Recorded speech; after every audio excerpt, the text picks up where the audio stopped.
El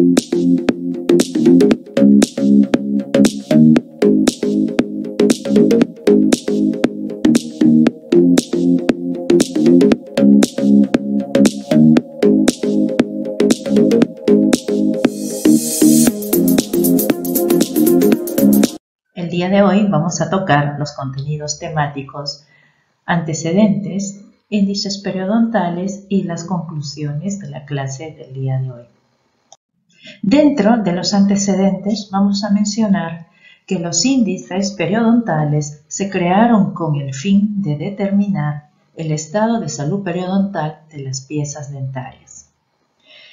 Por otro lado, desde 1920 se ha optado por utilizarlos de manera continua y de forma universal. En la actualidad, en la especialidad de periodoncia, contamos con diferentes índices que son utilizados de acuerdo a sus propias indicaciones. El índice de sangrado gingival. El índice de sangrado gingival indica la presencia o ausencia de hemorragia gingival en la exploración leve del surco gingival a través de la sonda periodontal. El índice se registra con signo positivo si existen áreas sangrantes y con signo negativo si existen áreas que no sangran dentro de la evaluación. Están observando en la imagen la distribución de las piezas dentarias dentro de los cuadrantes 1, cuadrante 2, cuadrante 3 y cuadrante 4, en donde en el espacio correspondiente a cada una de las piezas dentarias vamos a colocar si existe o no sangrado gingival. Entonces vamos a dividir las superficies dentarias en 4 zonas y vamos a sondar por la superficie vestibular, la superficie palatina, la superficie mesial y distal, dentro de las piezas superiores. Y en las piezas inferiores igualmente vamos a hacer un sondaje leve en la zona lingual, vestibular, mesial y distal. Y van a marcar en las zonas donde hay sangrado un signo positivo. También se puede optar por colocar un punto. Cualquiera de las dos formas son válidas. ¿Cómo hallamos el porcentaje de áreas sangrantes? Entonces nosotros vamos a realizar una regla de 3 simple en la cual el índice de sangrado gingival es igual al número de superficies sangrantes, es decir, el número de superficies que hemos encontrado con signo positivo, de acuerdo a nuestro leve sondaje, sobre el número total de superficies evaluadas, ¿no? Entonces, vamos a hacer una división y una multiplicación por 100 para determinar el porcentaje del índice de sangrado gingival. Entonces, como están apreciando, el índice de sangrado gingival indica la presencia de hemorragia gingival en la exploración leve del surco a través del uso de una sonda periodontal. Entonces, estamos observando en la imagen cómo el sondaje evidencia el sangrado y, por lo tanto, este sangrado debe ser presentado con un signo positivo. Y si no hay sangrado, un signo negativo. Ahora vamos a apreciar el índice de control de placa. ¿Qué nos indica el índice de control de placa? Indica el porcentaje de superficies teñidas con una sustancia pigmentante que hemos visto ya en las primeras clases. Esta sustancia pigmentante se aplica sobre la superficie de las piezas dentarias. Entonces nosotros vamos a registrar el índice de control de placa bacteriana al inicio y a lo largo del tratamiento para evaluar la placa bacteriana presente en las superficies dentarias. Vamos a evaluar en cada caso cómo nuestro paciente va evolucionando a través del tratamiento periodontal. Es utilizado en los procedimientos de enseñanza de higiene bucal en el paciente. ¿Cómo hallamos el índice de control de placa? Vamos a trabajar sobre el total de superficies presentes que se encuentran en boca del paciente. Entonces, vamos a cuantificar la cantidad de superficies teñidas con la sustancia reveladora de placa bacteriana o violeta de genciana o cualquier otra sustancia pigmentante indicada para su uso en odontología, y vamos a dividir la cantidad de superficies teñidas entre el total de superficies presentes y las vamos a llevar a multiplicar por 100 para encontrar el porcentaje del índice de control de placa bacteriana en nuestros pacientes. Continuando con el índice de control de placa bacteriana, debo recordarles que este es utilizado en todos los procedimientos de enseñanza de higiene bucal en el paciente. Tal es así que este índice no solamente lo van a utilizar en el control de placa bacteriana de sus pacientes en periodoncia, sino también de los pacientes de odontología preventiva y operatoria dental. Es importante mencionar que cada diente se encuentra constituido por 4 superficies. Entonces vamos a utilizar el siguiente diagrama para registrar el índice de control de placa y de esta manera nosotros vamos a colorear la superficie afectada dentro de la ficha. Ahora, existen en la actualidad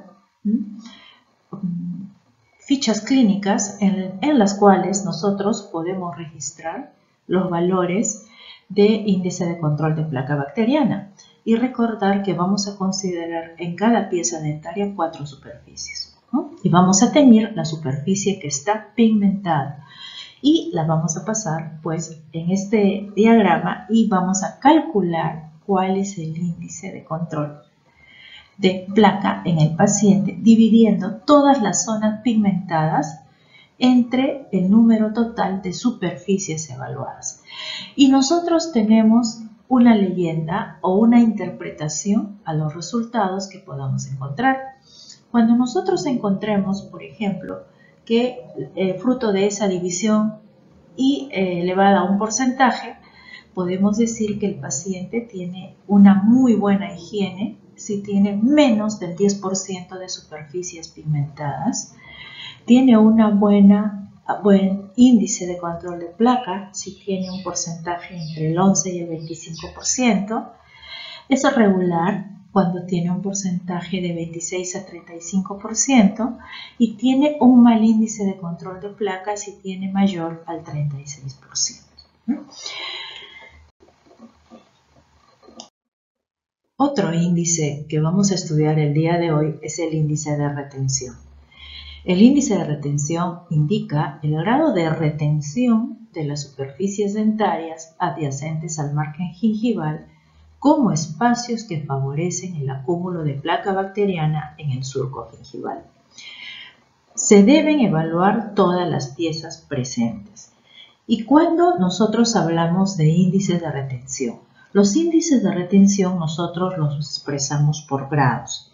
Tenemos el índice de retención de grado 0 cuando no hay caries dental, no hay placa calcificada y no hay márgenes imperfectos de restauraciones dentales supragingivales.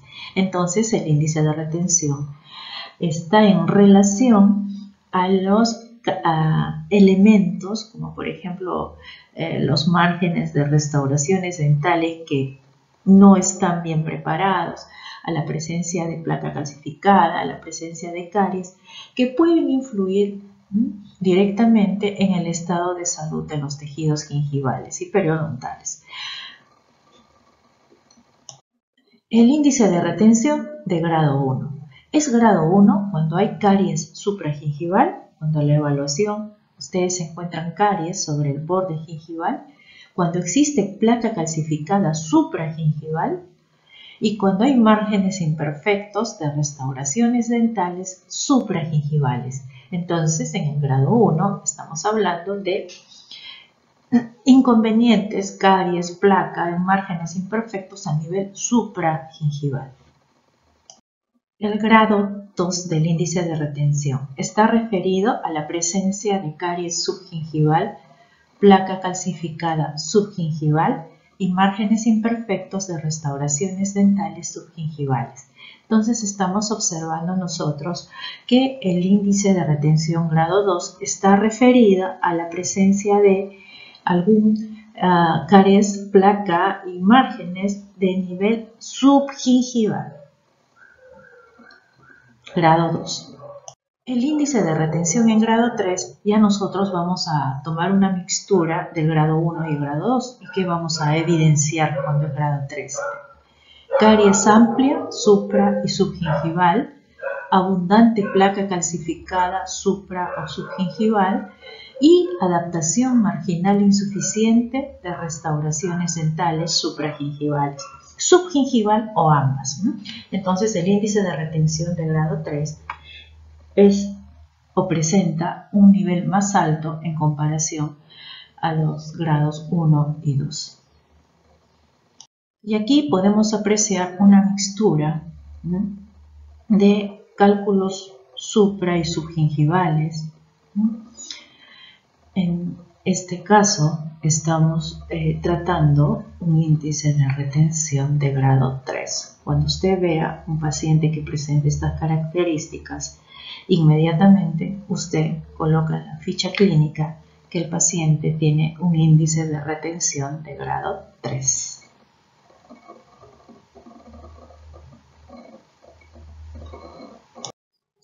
En el año de 1964, Green y Vermilion proponen el índice de higiene oral simplificado.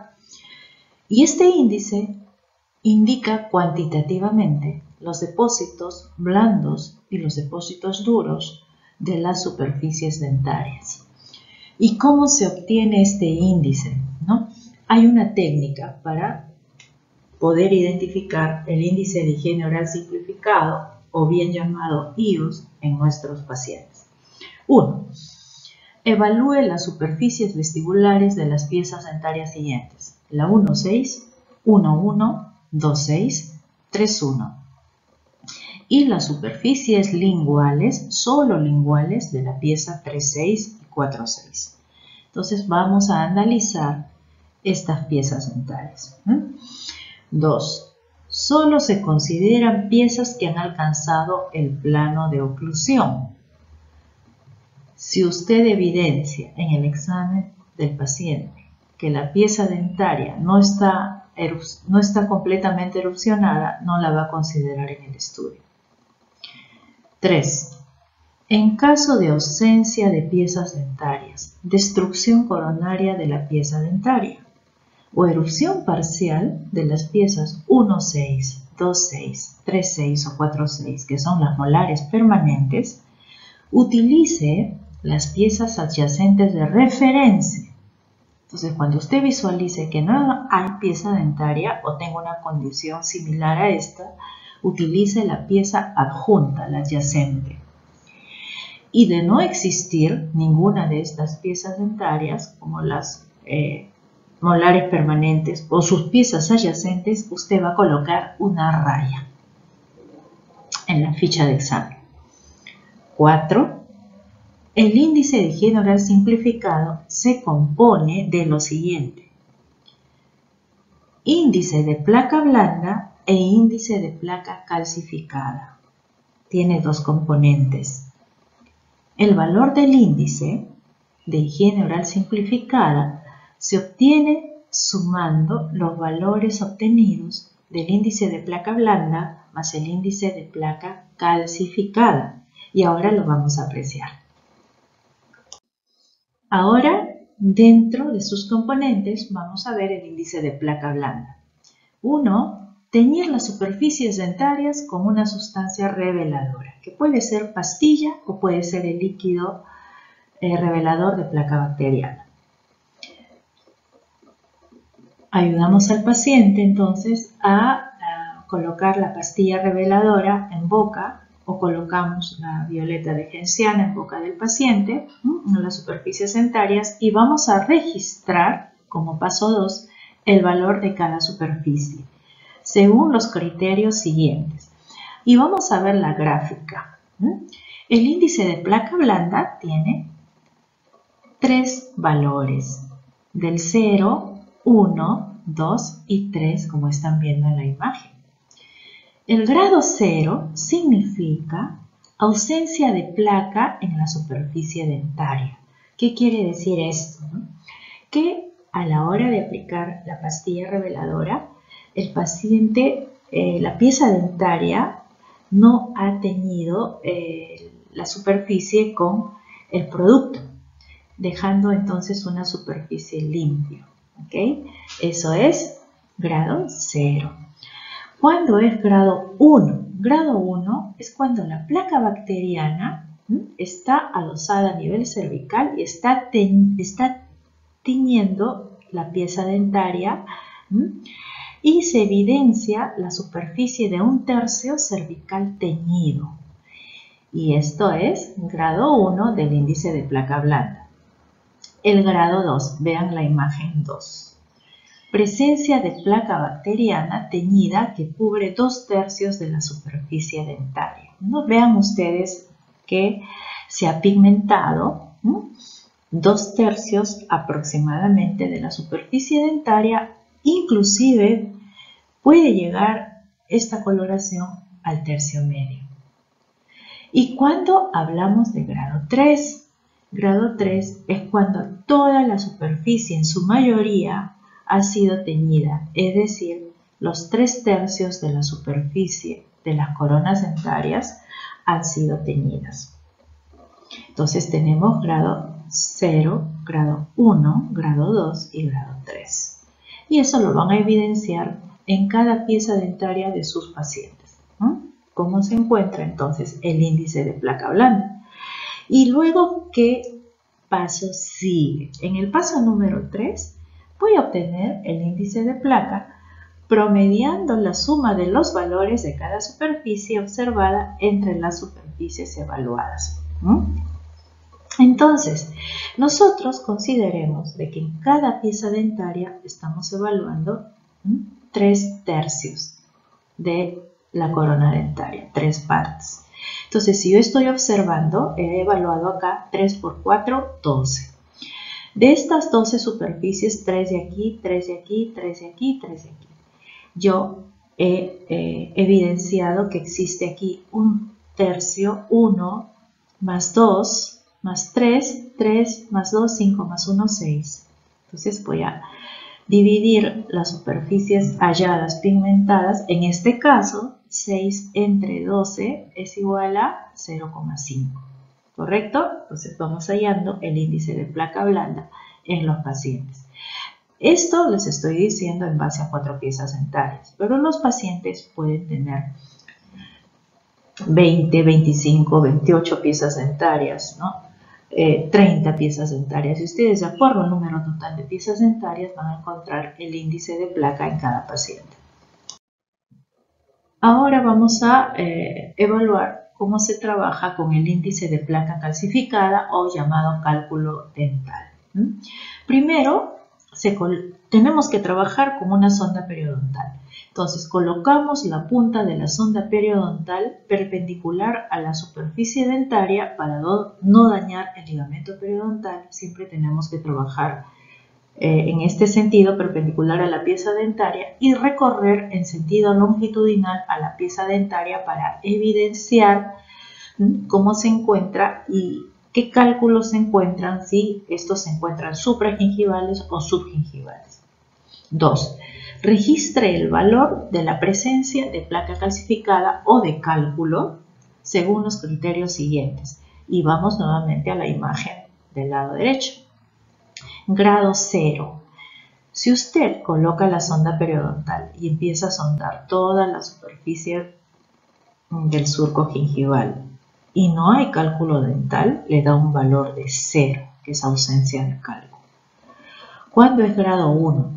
Cuando el cálculo supragingival cubre 1/3 cervical de la superficie dentaria. ¿Cuándo es grado 2? El grado 2 presenta cálculo supragingival que cubre 2/3 de las superficies dentarias. Mira, 2/3 cubriendo la corona de la pieza dentaria. O también puede evidenciarse a través del sondaje cálculos subgingivales que están descontinuos. Por ejemplo, un cálculo en el punto mesial o un cálculo en el punto distal. grado 2. Y el grado 3, presencia de cálculo supragingival que cubre los de 2/3 a 3/3 de la superficie dentaria, como están apreciando en la imagen, en el punto 3, o también puede presentar el paciente cálculos subgingivales debajo de la línea gingival, por eso se llama subgingival, y lo van a ver con la sonda periodontal, lo van a sentir con la sonda periodontal, y se ve pues que hay un cálculo continuo. Este es el estado más grave de índice de placa calcificada, el valor número 3. Ahora, en el punto 3, ¿cómo vamos a obtener el índice de placa? Vamos a promediar la suma de los valores de cada superficie entre el número de superficies evaluadas.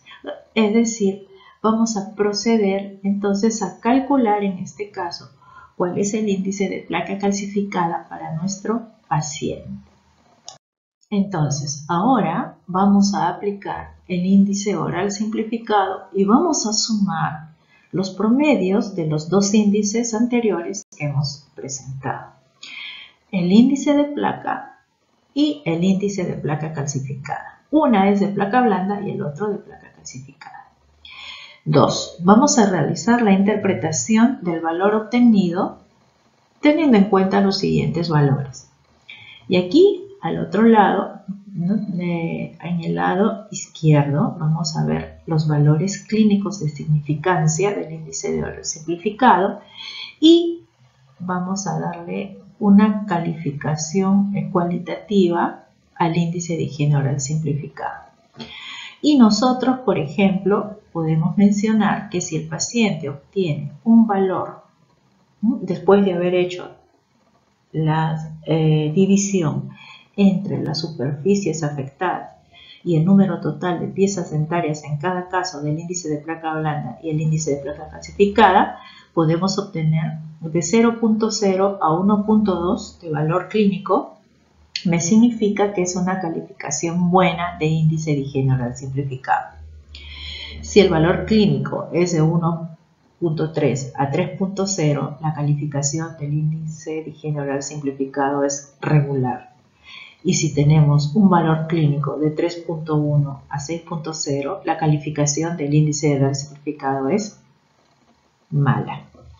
Entonces tenemos índice de higiene oral simplificado buena, regular y mala, ¿no? Mal, que obviamente nos indicaría que a mayor nivel de calificación tenemos que incidir más en las técnicas de higiene oral, las técnicas de prevención en odontología y sobre todo en la técnica de cuidado de los tejidos gingivales y tejidos periodontales en general, de tal manera que conservemos el buen estado de salud de nuestros pacientes. En el año de 1938, Miller propone el índice de movilidad dentaria, puesto que Miller, dentro de del diagnóstico de la enfermedad periodontal, propuso que la movilidad dentaria era una característica muy común dentro de los pacientes que presentaban estadios o niveles altos de enfermedad periodontal. Es necesario entonces proponer un índice, ¿no?, a través del cual nosotros podamos evidenciar la presencia de la movilidad dentaria. Y este índice, como su nombre lo indica, presenta el grado de movilidad o desplazamiento de la pieza dentaria dentro de su alveolo. ¿Y cómo se obtiene? Entonces, para esto también hay una técnica. Todo índice aplica una técnica adecuada. Primero, use el externo no activo de dos instrumentos con la toma del lapicero. Usted puede tomar, por ejemplo, 2 espejos bucales. 2. Coloque un extremo en la cara palatina de la pieza dentaria o en la cara lingual de la pieza dentaria y el otro extremo lo va a colocar en la cara bucal. De tal manera que usted va a tener a la pieza dentaria entre los dos mangos de los instrumentos con los cuales usted va a hacer la evaluación. Por ejemplo, los espejos bucales.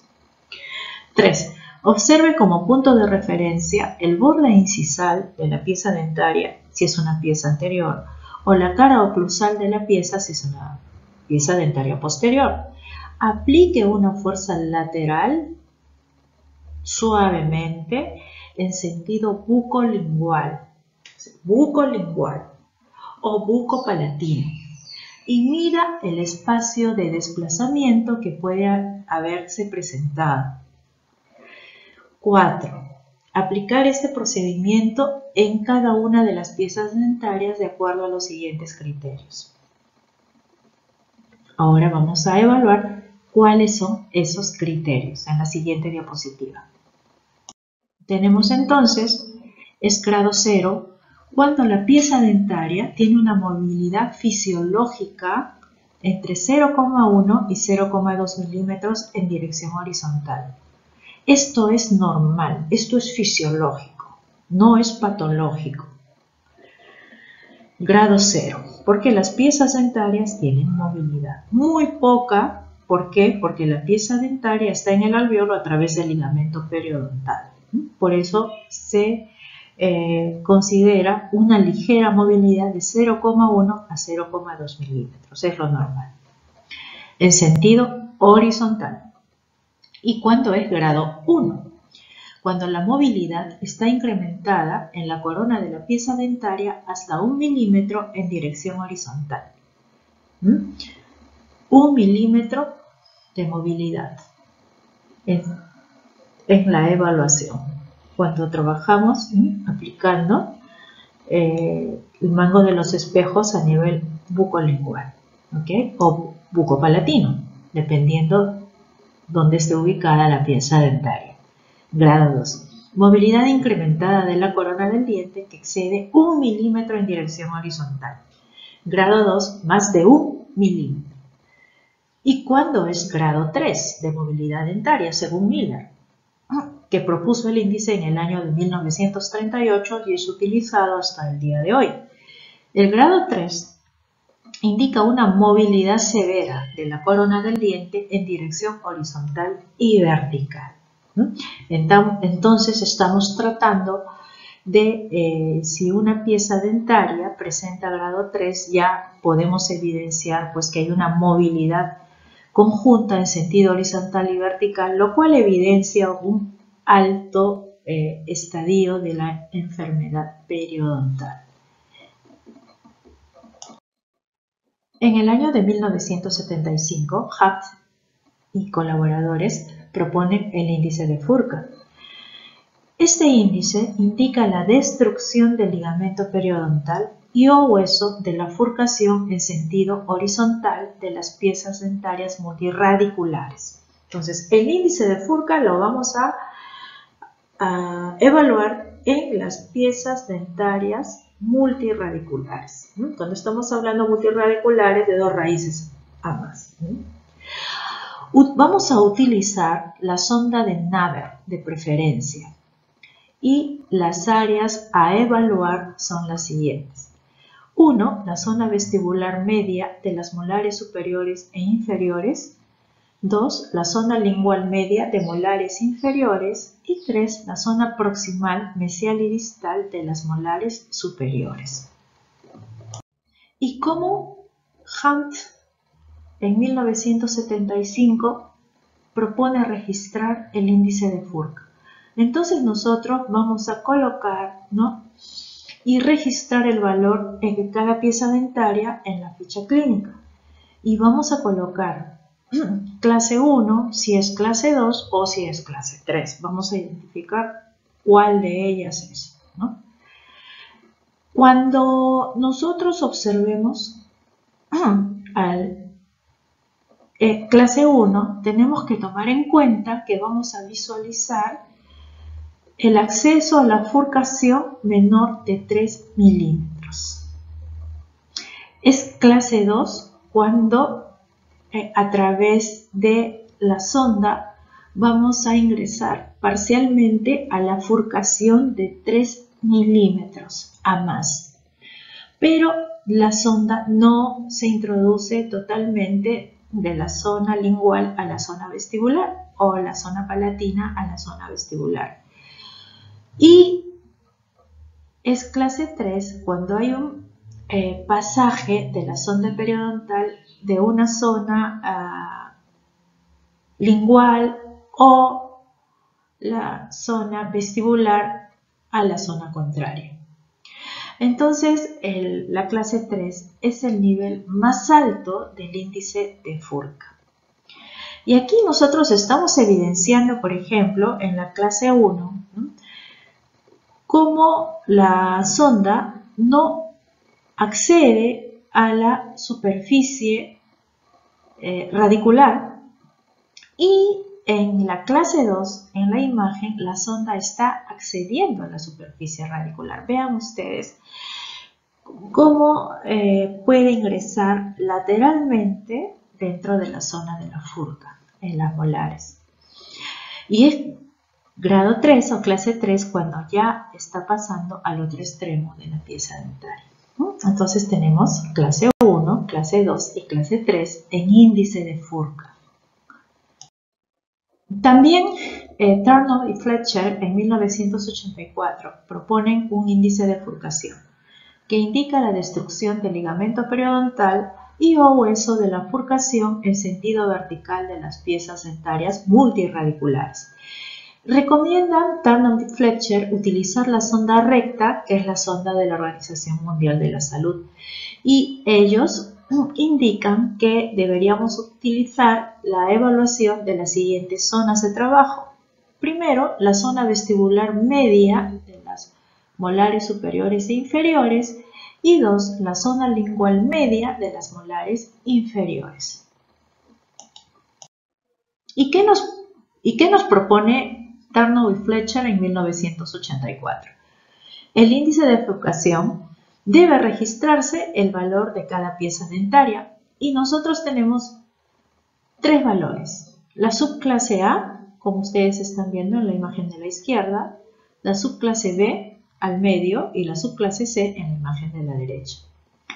¿Cuándo es subclase A? Cuando hay pérdida de hueso vertical de 0 a 3 milímetros.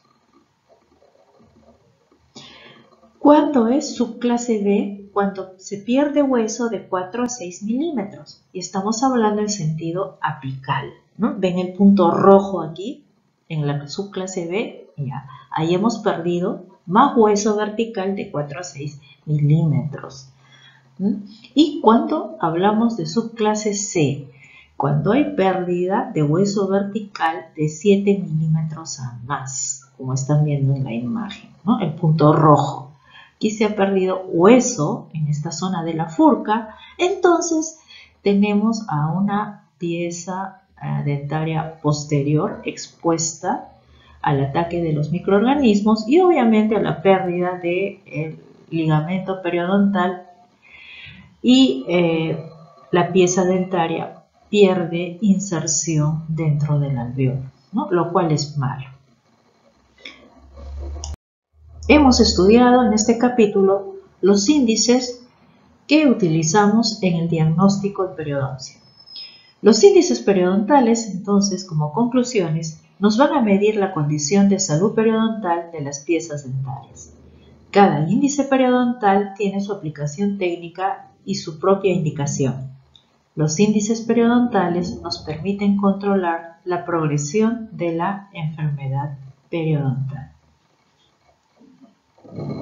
Y vamos a aplicar estos índices en las fichas periodontales para determinar el estado de salud periodontal de las piezas dentarias. Tenemos a continuación las referencias